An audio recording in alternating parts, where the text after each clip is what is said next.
नमस्कार, ये आकाशवाणी शिमला है। अब आप राकेश शर्मा से प्रादेशिक समाचार सुनिए।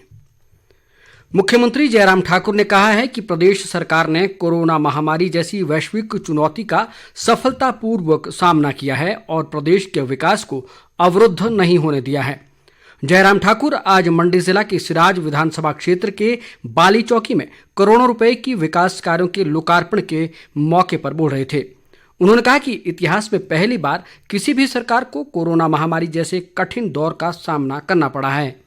उन्होंने प्रदेश के सर्वांगीण व संतुलित विकास की वचनबद्धता दोहराई और कहा कि सरकार उन क्षेत्रों के विकास को सर्वोच्च प्राथमिकता दे रही है जो अभी तक किन्हीं कारणों से उपेक्षित रहे हैं।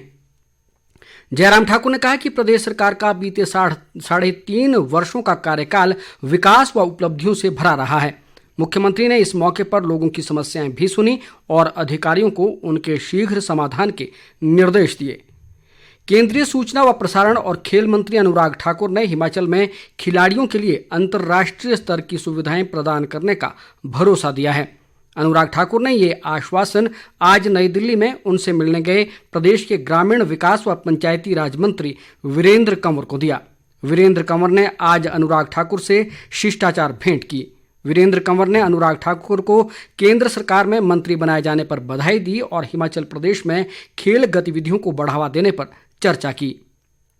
कंवर ने कहा कि अनुराग ठाकुर को केंद्रीय खेल मंत्री बनाए जाने से राज्य को बहुत लाभ मिलेगा और प्रदेश में खेलों के लिए आधारभूत ढांचा सुदृढ़ होगा।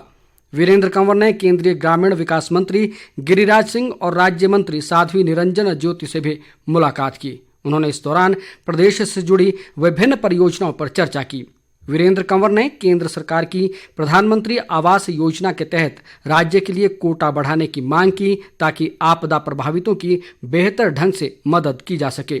उन्होंने कहा कि प्रदेश में मौजूदा मानसून सीजन के दौरान बहुत से लोगों के मकान क्षतिग्रस्त हुए हैं।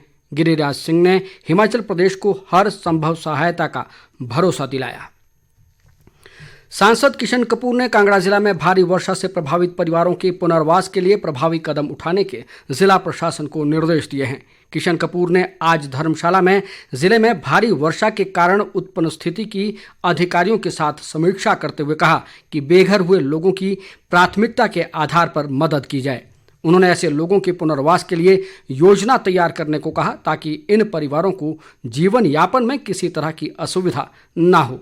किशन कपूर ने कहा कि राहत व पुनर्वास कार्यों में किसी भी तरह की कोताही बर्दाश्त नहीं की जाएगी। उन्होंने चैतुड़ क्षेत्र में बाढ़ प्रभावितों के लिए स्थापित राहत शिविर में भोजन व ठहरने की व्यवस्था पर विशेष ध्यान देने को भी कहा। उन्होंने बाढ़ प्रभावित क्षेत्रों में मौके पर जाकर नुकसान का जायजा भी लिया।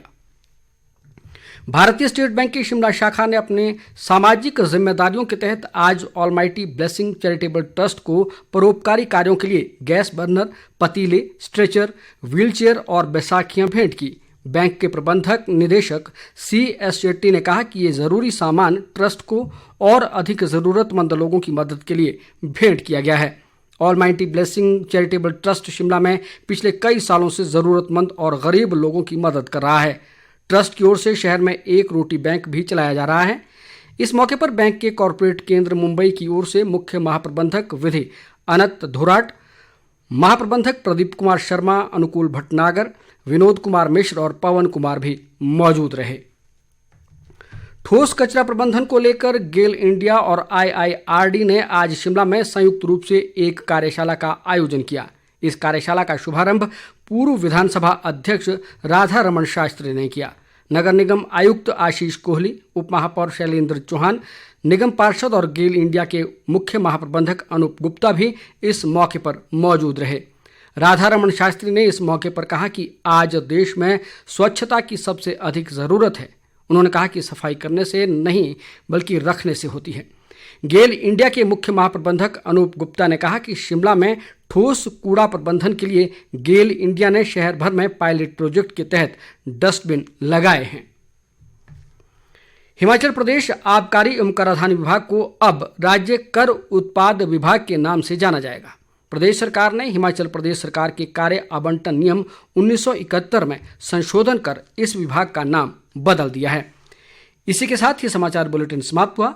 हमारा अगला बुलेटिन आप सुन सकते हैं शाम 7:45 पर। नमस्कार।